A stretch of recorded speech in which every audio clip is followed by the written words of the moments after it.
नमस्कार मित्रों, मैं हूं राकेश अचल और चक्षुदर्शी के इस कार्यक्रम में आपका बहुत बहुत स्वागत है। आज रविवार का दिन है और अवकाश का दिन है। अवकाश के दिनों में बातचीत करने में, बातचीत सुनने में अलग आनंद आता है।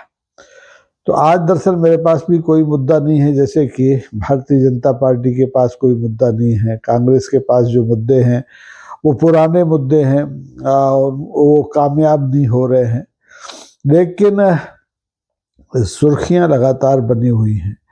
अभी आपने देखा कि पिछला एक हफ्ता औरंगजेब के नाम था इस देश में। औरंगजेब को ढूंढ कर, कब्र से निकाल कर, उसकी लानत मलानत करने में, उसको गालियां देने में, उसकी क्रूरता के किस्से जनता तक पहुंचाने में भारतीय जनता पार्टी ने और हिंदूवादी संगठनों ने बहुत मेहनत की। अब उसका कितना फल मिलेगा भारतीय जनता पार्टी को, ये तो मैं अभी नहीं कह सकता हूँ, लेकिन ये सिलसिला रुक नहीं रहा है। अब भारतीय जनता पार्टी के नेता जैसे ही औरंगजेब से थोड़े से उबे, तो उसमें से एक उत्तर प्रदेश के पूर्व उप मुख्यमंत्री है दिनेश शर्मा जी, राज्यसभा के सदस्य हैं, लखनऊ के महापौर रह चुके हैं।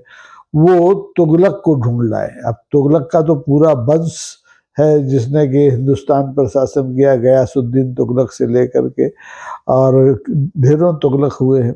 किस किस तुगलक का नाम लें, लेकिन दिल्ली में एक तुगलक लेन है जहाँ पर हमारे दिनेश शर्मा साहब को सरकारी बंगला राज्यसभा सांसद के नाते मिला है। तो उन्होंने उस अपने वहाँ पर जो नेम प्लेट लगाई है उस पर तुगलक लेन के बजाय अब लिख दिया है विवेकानंद मार्ग। अब ये लिखने में बहुत आसानी है, कोई दिक्कत नहीं है, आप लिख सकते हैं। लेकिन इस सड़क का नामकरण जो तुगलक के नाम पर है और उसे न मान करके अगर विवेकानंद के नाम पर कर दिया गया है तो आपको हैरानी हो सकती है। नाम बदलने का काम वैसे अलग अलग कानूनों में अलग अलग अधिकार क्षेत्र में आता है। केंद्र शासित राज्य जहाँ होते हैं वहाँ पर गृह मंत्रालय नाम बदलता है। कहीं स्थानीय निकायों के पास ये अधिकार है, कहीं राज्य शासन के पास ये अधिकार है, लेकिन नाम बहुत सोच समझ के बदले जाते हैं। और नाम बदलने में महारत बहुत से राजनीतिक दलों को। एक जमाना था जब बहुजन समाज पार्टी ने उत्तर प्रदेश में नाम बदलने का एक नया कीर्तिमान स्थापित किया था। जिलों के नाम, शहरों के नाम, गांवों के नाम, संभागों के नाम बदल कर रख दिए गए थे, पूरे घर के बदल दूंगा की तर्ज पर। अब उमा भारती गलती से मेरे मुंह से निकल गया, मायावती से प्रेरित होकर के भारतीय जनता पार्टी की मौजूदा सरकार भी पिछले 10 साल से नाम बदलने के अभियान में जुटी हुई है। इन 10 सालों में कई शहरों के नाम बदले गए, कई रेलवे स्टेशनों के नाम बदले गए, कई मोहल्लों के नाम बदले गए।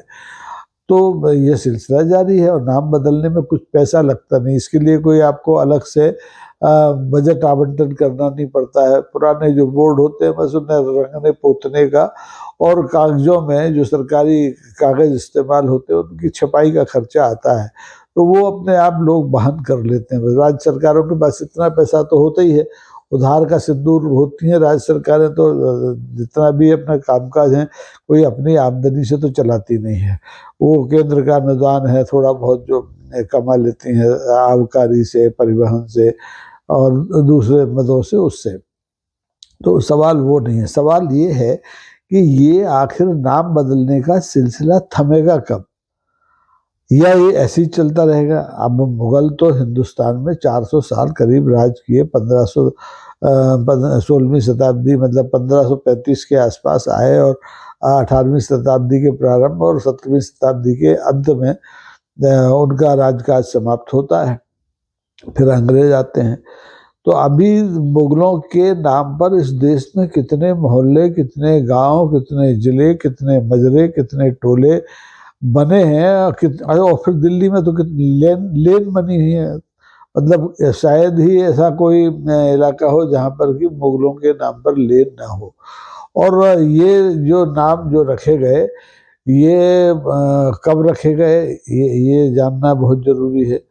तो इसका कोई लिखित इतिहास मिलता नहीं है। निश्चित तौर पर ये नाम जो हैं मुगलों के ज़माने में रखे गए होंगे। बाद में फिर जब लेन बनी अंग्रेज़ों ने तो उन्होंने भी नामों को जारी रखा। उन्हें मुगलों के नाम से कोई बहुत बड़ी आपत्ति नहीं थी, क्योंकि मुगलों ने कोई अंग्रेज़ों को तो परेशान किया नहीं था। उन्होंने हिंदुस्तान की रियाया को, हिंदुस्तान में रहने वाले हिंदुओं को, सिखों को, जैनों को, बौद्धों को परेशान किया होगा, अगर किया होगा तो। और तो इस लिहाज से सबसे ज़्यादा परेशान हमारे आज की जो सरकार है, आज की जो सरकारी पार्टी है, वो मुगलों के बादशाहों के नामों से परेशान है। अब आपने औरंगजेब को कब्र से खोद करके अपना काम कर लिया, छावा फिल्म बना ली, जनता में औरंगजेब के जरिए मुसलमानों के प्रति एक नए किस्म की नफरत पैदा कर दी। अच्छी बात है, आपका अभियान है, उसको कौन रोक सकता है। हमारे यहाँ ना इस मामले में, अभियान रोकने के मामले में, घृणा, खास तौर पर घृणा का अभियान रोकने के मामले में कोई अलग से कानून है नहीं, और जो है भी उस पर कोई अमल नहीं करता। प्रेम का अभियान तो अपने आप फैलता है। आपको याद हो, मध्ययुग की बात करो तो मीराबाई का पद बहुत प्रचलित पद है, अब तो बेल फैल गई आनंद फल होई, संतन ढिंग बैठ बैठ लोक लाज खोई, अब तो बेल फैल गई आनंद मेरो तो गिरधर गोपाल। तो इस तरह से प्रेम की बेल अपने आप फैलती है, उसे रोकने की जरूरत नहीं पड़ती, और नफरत की जो बेल है उसे फैलाना पड़ता है। इसी तरह से फैलाना पड़ता है कि आप काले खां सराय का नाम बदल के बिरसा मुंडा कर दो, हबीबगंज का नाम बदल के रानी कमलापत कर दो, ठीक है ना, और किसी दूसरे शहर का नाम, मुजफ्फरनगर है शायद, उसका नाम बदल के दीनदयाल नगर कर दो। तो इससे उन शहरों के ऊपर की प्रकृति पर कोई अंतर नहीं पड़ता। जैसे इलाहाबाद था, इलाहाबाद का नाम बदल करके प्रयागराज कर दिया। प्रयागराज बहुत पुराना नाम था। मुगल शासकों ने इलाहाबाद का नाम अल्लाहाबाद किया, अंग्रेजों ने इलाहाबाद किया, और हमारे योगी जी जब आए सत्ता में तो उन्होंने उसको फिर से प्रयागराज कर दिया। लेकिन इससे फर्क क्या पड़ा? प्रयागराज में रहने वाले हिंदुओं पर क्या फर्क पड़ा? प्रयागराज में रहने वाले मुसलमानों पर क्या फर्क पड़ा? प्रयागराज में बहने वाली गंगा पर क्या फर्क पड़ा? संगम पर क्या फर्क पड़ा? और फर्क क्या पड़ा प्रयागराज में होने वाले उन इलाहाबादी अमरूदों पर जो बहुत मीठे होते हैं स्वाद के? किसी का कुछ बदलता नहीं नाम बदलने से। नाम बदलने से अगर कुछ बदलता होता तो फिर जो हमारे समाज में गैर बराबरी है, जो विसंगतियां हैं, वो कब की दूर हो गई होती। तो अब दिनेश शर्मा जी की बात मैं कर रहा था कि उन्होंने तुगलक लैन की जगह अपने घर का पता स्वामी विवेकानंद मार्ग कर दिया है। अच्छी बात है, लेकिन मुझे कभी कभी लगता है कि कहाँ तुगलक और कहाँ हमारे विवेकानंद जी संत आदमी। तो किसी एक काफिर, किसी एक मुसलमान के शासक के नाम की पट्टी हटा करके अगर आप स्वामी जी के नाम की पट्टी लगाते हैं तो ये स्वामी जी का अपमान है। अब वो जो तुगलक का तो कुछ है नहीं, तुगलक का तो काम तमाम हो चुका, कितने बरस हो गए उनको मरे खपे। और जिन तुगलक की बात होती है ये तो और बहुत पुराने, औरंगजेब से भी पहले के हैं। अगर ये सिलसिला जारी रहा तो मुझे लगता है कि जैसा भारतीय जनता पार्टी का इरादा है कि वो 2047 तक हिंदुस्तान पर राज करेगी, तो ये सिलसिला वो 2047 तक नाम बदलने का चलाएगी। कभी हुमायूं आएंगे निशाने पर, कभी बाबर आएंगे निशाने पर, कभी अकबर आएंगे निशाने पर। हो सकता है कि आखिरी में अंग्रेजों से लड़ने वाले, अंग्रेजों की क्रूरता के शिकार हुए अंतिम मुगल बादशाह बहादुर शाह जफर भी भारतीय जनता पार्टी के निशाने पर आ जाएं। हालांकि बहादुर शाह जफर मुस्लिम शासक होते हुए भी अपने वतन पर मर मिटने वाले योद्धाओं के रूप में जाने जाते हैं। तो उनकी जो वो क्या कहना चाहिए कब्र है वो रंगून में है। 2 गज भी उनको जमीन नहीं मिली कूचे यार में, ऐसा उन्होंने खुद लिखा था। तो ऐसे जो शासक हैं जो हिंदुस्तान में पैदा हुए, हिंदुस्तान ने जिन्होंने राज किया, हिंदुस्तान की जनता के लिए राज किया, उनके नामों से जो घृणा की आंधी इस समय चल रही है वो बहुत ही दुर्भाग्यपूर्ण है। अगर कोई हिंदुस्तान में शासक आया, कोई बाहर का आतिताई आया और वो माल लूट करके अपने देश चला गया, तो उससे तो घृणा की जा सकती है, वो करना भी चाहिए, उसको उसका नाम भी लेना नहीं चाहिए। लेकिन जो लोग इसी मिट्टी में पैदा हुए, जिन्होंने यही शासन किया और जो यहीं की मिट्टी में दफन भी हो गए, उन लोगों से नफरत करने का कोई मतलब नहीं है। बार बार बात आती है कि फला सम्राट बड़ा क्रूर था, फला सम्राट बड़ा क्रूर था, लेकिन मेरी जो अपनी दृष्टि है, मुझे लगता है कि क्रूरता किसी जाति, किसी मजहब की वजह से नहीं होती। सत्ता का चरित्र ही क्रूर होता है। सत्ता का चरित्र क्या है? अपनी गद्दी को बचाना, अपने भू क्षेत्र को बचाना और उसके लिए मारकाट करना। दुश्मन कौन है वो कोई नहीं देखता कि हिंदू है कि मुसलमान है कि सिख है कि पारसी है। अगर आप किसी राज्य की संप्रभुता पर हमला करते हैं तो आप उसके दुश्मन हैं। जैसे शिवाजी के दुश्मन उस समय औरंगजेब थे तो थे, अब औरंगजेब के दुश्मन शिवाजी थे तो थे। अब आज जैसे आज की सत्ता है, आज भी कमोबेश वही स्थिति है। आज भारतीय जनता पार्टी की दुश्मन कांग्रेस है तो है, जेडीयू है तो है, समाजवादी दल है तो है, लेकिन इसका मतलब तो नहीं है कि ये लोग एक दूसरे का नाम न लें। नाम खूब बड़े धड़ल्ले से लिया जाता है, लेकिन इसमें घृणा नहीं होनी चाहिए। प्रतिस्पर्धा, गुजरा जमाना अलग होता है। और सबसे बड़ी बात है, हमारे एक युवा स्वामी हैं अक्क स्वामी, वो तो कहते हैं कि भाई जो ज्ञान है, ज्ञान का मूल स्रोत ही इतिहास होता है। अगर इतिहास में कुछ नहीं हो तो आपके पास कोई जानकारी हो ही नहीं सकती। नया क्या है? इतिहास ने जो दर्ज करके आपको दिया उसके आगे आप बढ़ रहे हैं। यानी श्री गणेश जो है वो इतिहास से होता है, और उस इतिहास से अगर आप नफरत करने लगेंगे तो बड़ा मुश्किल हो जाएगा। इतिहास को मिटाया नहीं जा सकता, इतिहास को बदला नहीं जा सकता। इतिहास नया लिखा जा सकता है पुराने इतिहास के समाप्त होने के बाद। जैसे हमारे यहाँ हर सदी में अलग अलग शासक रहे, उनके इतिहास लिखे गए, और अंग्रेजों का इतिहास भी लिखा गया। अंग्रेजों ने अपना इतिहास अपने ढंग से लिखवाया होगा, मुगलों ने अपने ढंग से लिखवाया होगा, और आज़ादी के बाद कांग्रेस ने अपने ढंग से लिखवाया होगा। और आज पिछले 10 साल से भारतीय जनता पार्टी देश का इतिहास अपने ढंग से रच रही है।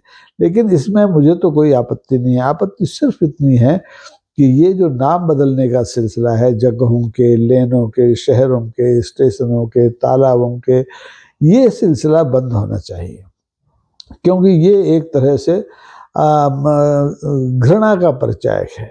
जिसका नाम किसी ने अगर रखा है, हमारे लोगों ने रखा होगा, पूर्व के शासकों ने, पूर्व के नेताओं ने, तो उसका हमें सम्मान करना चाहिए। मोहम्मद बिन तुगलक हो, या गयासुद्दीन तुगलक हो, या कुतुबुद्दीन ऐबक हो, चाहे शाहजहां हो, चाहे बाबर हो, चाहे औरंगजेब हो, चाहे हुमायूं हो, ये अब अपनी कब्रों से निकल करके तो हमारा कोई नुकसान करने की स्थिति में है नहीं। जो उन्होंने किया उस दौर में किया, उस दौर के लोगों ने उसका मुकाबला भी किया। अब उस दौर का बदला हम आज के दौर के उनके मुसलमानों के से लें, ये कैसे संभव है? ये नहीं हो सकता। क्योंकि उस समय जो क्रूरताएं हुई, उस समय जो मार काट हुई, उस समय जो खून खराबा हुआ, तो उसके लिए आज का मुसलमान जिम्मेदार नहीं है। आज कोई हुमायूं नहीं है, आज कोई बाबर नहीं है, आज कोई अकबर नहीं है, आज कोई औरंगजेब नहीं है, आज कोई तुगलक नहीं है। और अगर ऐसा है, आपको लगता है कि ये मुगलों के नाम लेने से जीभ खराब हो जाती है, जायका खराब हो जाती है, तो भैया संसद में एक बिल लेके आइए, निजी लाइए, सरकारी लाइए, और एक बार में तय कर लीजिए कि जितने देश भर में मुगलों के नाम से बस्तियां हैं, लेन हैं, सड़कें हैं, उन सब का नाम बदल दिया जाएगा। अब हमारे यहाँ तो हम जिस शहर में रहते हैं वहाँ पास में एक नूराबाद है, एक नूरगंज है। अब इन सबको कैसे बदले? एक आपागंज है। तो ये मतलब अलग अलग शहरों में मुगलों ने चूंकि बहुत लंबे समय तक शासन किया, तो वो नाम है उनके, अब उनको मिटाया नहीं जा सकता। बेहतर तो ये हो कि सरकार हमारी आज की नई बसाहटें करे और वहाँ पर हमारे नए हीरोज तैयार करे, उनके नाम पर नामकरण हो। जैसे कांग्रेस ने अपने नेताओं के नाम पर पूरे देश में नामकरण की झड़ी लगा दी थी। जवाहरलाल नेहरू, महात्मा गांधी, इंदिरा गांधी और राजीव गांधी तक कितने संस्थानों के नाम जोड़े गए। बाद में ये सिलसिला आया तो कभी अटल जी के नाम पर, कभी दीनदयाल जी के नाम पर, कभी श्यामा प्रसाद मुखर्जी के नाम पर ये काम हो रहा है। तो नए जो स्थापत्य हैं, नई जो हमारी रचनाएं हैं, उनके नाम नए नेताओं के नाम से रखे जाएं तो किसी को कोई आपत्ति नहीं है। लेकिन पुराने जो नाम हैं उनको अगर विलोपित किया जाता है, उन्हें विकृत किया जाता है, तो ये ठीक नहीं है। मैं तो कहूँगा कि अगर कभी फिर से देश में सत्ता परिवर्तन हो तो आने वाली सरकार को भी ये गलती नहीं करना चाहिए कि जिन संस्थानों, जिन सड़कों, जिन शहरों के नाम भारतीय जनता पार्टी रख कर जा रही है उन्हें बदल दिया जाए। तो ये अभियान रुकना चाहिए। और इस बारे में आप लोगों की राय क्या है, आप अपने अपने मंचों पर ज़रूर बात करें, क्योंकि इस देश में मुद्दों पर बात नहीं हो रही है, मुर्दों पर बात हो रही है। कभी औरंगजेब पर होती है, कभी तुगलक पर होती है, कभी बाबर पर होती है, कभी हुमायूं पर होती है। तो हमें मुर्दों को छोड़ करके मुद्दों पर आना चाहिए। आज के लिए बस इतना ही। अगर आपको ये बात पसंद आए तो ये वीडियो अपने और मित्रों तक पहुंचाएं, लाइक करें, शेयर करें और सब्सक्राइब भी करें। बहुत बहुत धन्यवाद। नमस्कार। अपना ख्याल रखिए।